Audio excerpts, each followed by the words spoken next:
Hello, everyone, and welcome back once again to part 7 of Polity Premier League 2025.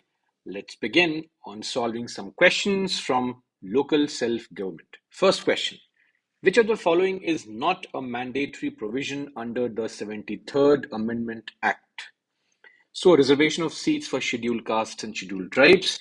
This is a mandatory provision. I hope you remember. Article 243, capital D, deals with the provision for reservation, which is mandatory for scheduled castes, for scheduled tribes, as well as for women. It is not mandatory, it is optional for the OBCs. So A is a mandatory provision. We want to find out not a mandatory one. So A cannot be an answer. Establishment of a SFC, of a State Finance Commission, every 5 years. This is also a mandatory provision, cannot be the answer. We have to establish a State Finance Commission under the provision of Article 243, capital I, every 5 years. Number 3, direct election of all members of Panchayats at all levels. It is also a mandatory provision under Article 243, capital C, clause 2. Right? This means D has to be the answer, the only non-mandatory provision. Devolution of all 29 subjects, of course, yes. The devolution of subjects is subject to what? Subject to the state legislature. State legislature may by law devolve these functions to the panchayats, which is listed in the 11th schedule, right? As mentioned under Article 243, capital G. Right answer is D. Second question, consider the following statements about the State Election Commissioner, SEC. It is constituted under the Constitution for both rural and urban local bodies. Absolutely correct. Article 243, capital K, provides for this post of State Election Commissioner, right? And we also have one more Article 243 ZA. Now, this is not important, but still, this article is under the 74th Amendment Act provisions. And this also says that the same SEC as mentioned under this article will take care of elections for the municipalities, the State Election Commissioner. So one is correct. The SEC is appointed by the governor. Absolutely correct. The State Election Commissioner is appointed by the governor and can be removed only by him. Now, this is where there is a problem. The SECs are removed in the same manner as a High Court judge, which is again a removal by the Parliament through voting in the Parliament through a special majority. So 2 is wrong. Which statement is correct? Right answer is A, 1 only. Moving on to the next question. The Constitution mandates that Graham Sabhas exercise powers as provided by law. Which article specifically empowers the state legislatures to define these powers? Article 243, capital A, 243G, 243H, or 243I? So 243G and H, they relate to functions and funds for the panchayats, the taxes that the panchayats can impose. 243I is for the State Finance Commission. So 243A is the right answer, where the Gram Sabhas can exercise powers as provided by law. So A is right. Moving on to the next question, which of the following subjects under the 11th schedule is not typically devolved to panchayats due to its concurrent nature? 11th schedule comprises of topics over which the panchayats can be allowed to perform functions. Topics like agriculture. The very first entry under your 11th schedule, or rather we should call it the functional item under 11th schedule, is agriculture. Then the second item is land improvement. Third item is minor irrigation. Right? So this is again an area where you can devolve the functions to panchayats. Same goes for topics like education, which is also mentioned under entry 17 of the 11th schedule. Then things like public health and sanitation, that's also present under entry 23, right? You have other topics like the public distribution system. You have topics like social welfare. You have topics like women and child development. So there are so many such topics. In total, how many? 29 such topics on which panchayats can be allowed to perform functions. However, topics like slum improvement, topics like regulation of slaughterhouses, these are all part of which schedule? Part of 12th schedule under municipalities. Like regulation of slaughterhouses is entry number 18, I suppose, for or under 11th schedule.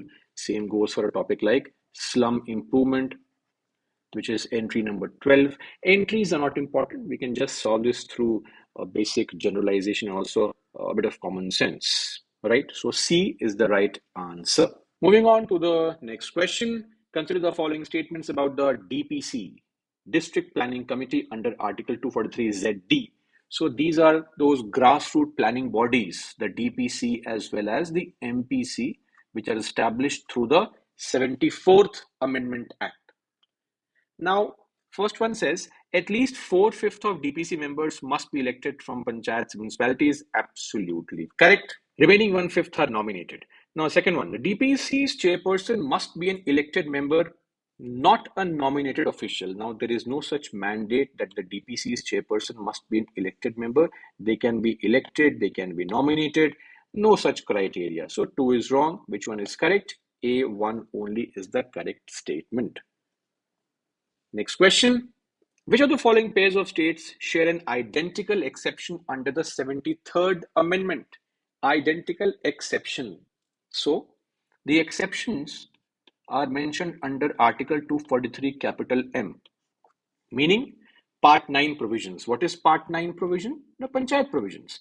So, Part 9 provisions will not apply to certain areas. This is what is mentioned under Article 243 capital M. So the exceptions lie for Schedule 5 areas, Schedule 6 areas, where Panchayat provisions, that is Part 9 provisions, won't apply, but they can be applied, they can be extended by Parliament, by a law. Then we have exceptions for states like Nagaland, states like Mizoram, as well as Meghalaya. For these three states, the panchayat provisions can be extended if the state legislature allows for it by a what kind of majority? A special majority, right? So Nagaland and Mizoram, they both share identical exception. As far as Meghalaya is concerned, Meghalaya is also a part of this group. Manipur, yes, in the hill areas, it will not be applicable as it is. So it does not share an exception like Meghalaya. For Arunachal, what's the exception? The exception is that the scheduled caste reservation will not apply to Arunachal because of no population of SCs there. Sikkim, the exception is that Sikkim, because of its very small population, will not have an intermediate panchayat or may not have an intermediate panchayat level. And Assam comes under Schedule 6, not the entire state, just a small part of it, the three ADCs. And hence, again, it is not an exception which is same as Nagaland. It is slightly distinct. Why? Firstly, not the entire state is covered, and number two, the extension of panchayat provisions to the Schedule 6 areas of Assam can be done by the Parliament bylaw, whereas extension of panchayat provisions to Nagaland will be done by the state legislature of Nagaland by a special majority. Right answer is A, Nagaland and Mizoram. Next question. In the context of urban local governance, the 74th Amendment seeks to balance democratic participation with technocratic efficiency. Which of the following provisions exemplifies this dual objective? Reservation of seats for marginalized groups in municipalities. Now, this does not relate to technocratic efficiency, of course, not the answer. Constitution of MPC, the Metropolitan Planning Committees with expert representation. Yes, this provides for democratic participation as well as technocratic efficiency. The task of DPC and MPC, such bodies, is what? The task is to provide for planning, grassroots planning. So they prepare these developmental plans and then submit these plans to the state government. right? So B is the right answer. Mandatory 5-year tenure for elected municipal councils? No, not really. And the SFC is determining municipal grants? No, this also is not correct. Right answer is B. Next question. The need for local self-governance arises from the limitations of centralized administration. That is true. Which of the following best justifies its importance in addressing these limitations? So the idea is you have to provide for local solutions to local problems, right? That is how you can address the limitation of centralized administration. Anyway, it ensures uniform policy implementation across diverse regions, not really. It enables tailored solutions to local problems by those most affected. Yes. So, this is how you counter the problem of centralized administration by providing solutions which are tailor made to local problems. So, B is the right answer. This is the idea of the decentralization aspect. C, it reduces the financial burden on higher tiers of government. Not really. And I mean, of course, it does, but then it does not resolve this problem. It eliminates the need for bureaucratic oversight at the grassroots. Of course, this will never be there. You always need some kind of oversight at each and every level. Right answer is B. Next question. A key argument for strengthening local self governance is its ability to foster accountability.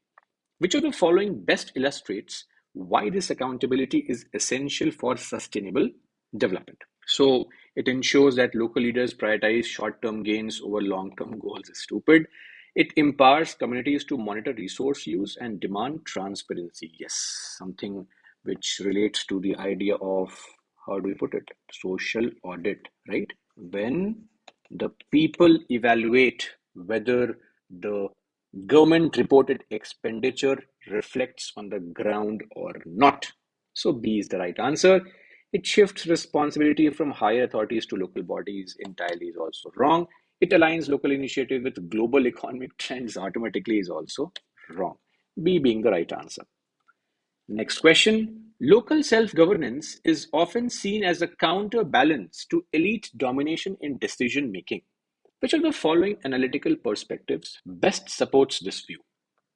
It disperses power, fostering inclusivity among marginalized groups. Absolutely correct. In fact, to counter elite domination in decision making, what do? We disperse power, we decentralize it, we foster inclusivity among the marginalized people, we provide for reservation policies under provisions, we train the staff, providing for training of our elected representatives, etc. So A is the right answer. Let's read the other three also. It streamlines administrative efficiency through local expertise, not really a counter to elite domination. It prioritizes economic development over social equity. No, it would actually just counter the problem being raised. It reinforces traditional hierarchies. Again, it is wrong. So, right answer is A. Next question. On premature dissolution of panchayats before its end of tenure, which of the following statement or statements about the newly elected panchayat is definitely incorrect? Now, please understand it must definitely be incorrect under all circumstances. If it is not correct under all circumstances, then that's the part of your answer. So, if the panchayat gets dissolved prematurely, what is going to happen? Of course, we will reconstitute a new panchayat to serve the remainder period. So, this is actually correct. So, 3 cannot be the answer.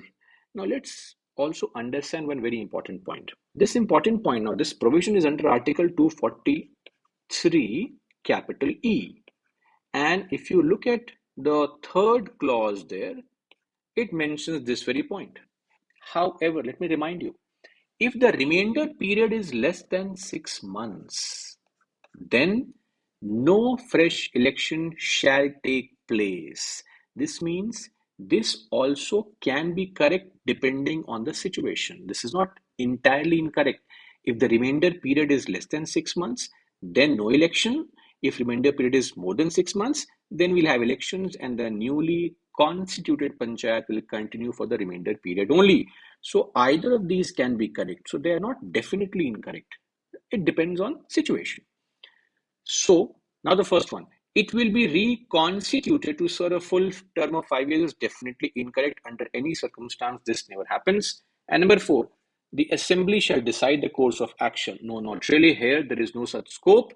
The constitution is very clear on what should be done in case you have premature dissolution of panchayats.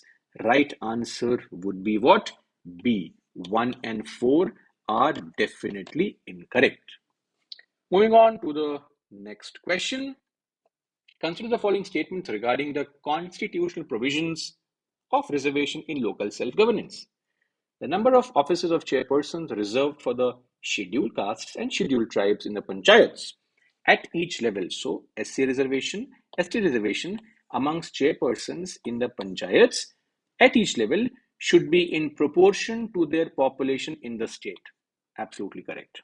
Number two, not less than one-third of the total number of seats amongst chairpersons in municipalities shall be reserved for women.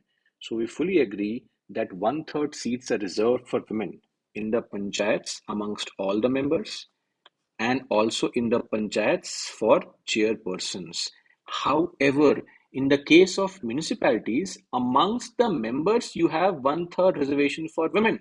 But amongst the chairpersons, what will be the reservation matrix? This will be decided by the state legislature by law. So this statement is actually incorrect, right? Right answer is A, 1 only. Moving on to the next one. Which one of the following statements best describes Graham Sabha? So it's a local governing. Graham Sabha's definition, just to clarify, is mentioned in the very first provision of Panchayats, Article 243, Clause B. Please refer to it. It simply says that it's a village assembly consisting of all the registered voters in the area of the Panchayat. So all 18 plus people whose names are in the voter list, they are a part of Gram Sabha. C is the right answer. Then we have one more question, which is which of the following statements about the urban local bodies in India is incorrect? Okay. The 74th Amendment Act 1992 provided constitutional status to urban local bodies, yes, and recommended the creation of a three-tier hierarchical structure. Now, therein lies the problem. See, when it comes to the panchayats, of course, there's a hierarchy. How? We have the district panchayats or the Zilla Parishad, under which you will have multiple intermediate panchayats or the block panchayat, under which you have various gram panchayats. This is a hierarchy. But in case of urban local bodies, a municipal corporation does not control a municipal council or it does not control a nagar panchayat. All these are setups or are structures in different areas based on the size of the area, based on the population, etc. So this is incorrect. Right answer has to be found. A is the incorrect statement. Let's also read the other three. The Nagar Panchayats are established for an area in transition from a rural area to an urban area. Yes. The Municipal Commissioner is the Chief Executive Officer in the municipal corporations and is appointed by the state government. Yes, an IAS officer becomes the Municipal Commissioner. Some of you might in future end up being the Municipal Commissioner, but again, for that, you will have to prepare, study, work hard, and then clear the exam. Now, the fourth one, the Mayor in Council, which functions as the legislative body, has the authority to oversee the fiscal and administrative functions of the municipal corporation in some parts of the country. This is actually correct. You'll be surprised to know that normally it is the municipal commissioner who is the real boss in the municipality. This is what is called the Bombay pattern of administration. However, there are some parts of the country, like in, say, West Bengal, where you have the Havra pattern of administration, wherein the mayor in council is the real boss and they give binding orders to the municipal corporation or the municipal commissioner. So B, C, and D are correct statements. A is incorrect, hence the right answer. And now the last question for today. With reference to the evolution of Panchayati Raj in India, consider the following statements. The Balwant Rai Mehta Committee recommended establishment of Panchayati Raj system. Absolutely correct. The committee was formed in 1957 to evaluate the performance of the Community Development Program, which gave recommendations to have panchayats. Based on the recommendation of the Balwant Rai Mehta Committee, The first state to have Panchayat was Rajasthan, Nagaur district, on the birthday of Mahatma Gandhi. That is 2nd of October, and the year was 1959. Please tell me how many of you watching the video are from Rajasthan. A proud moment for people from Rajasthan. Anyway, the third statement, so 2 is also right. Third statement, the Panchayati Raj institutions got constitutional status in the year 1982. No, not really. It got the status in 1992. So 1 and 2 are correct. Which statement is correct? Right answer is A, 1 and 2 only. This brings us to an end of our discussion for today. Let's meet in the next video. Till then, that is all for me. Jai Hind.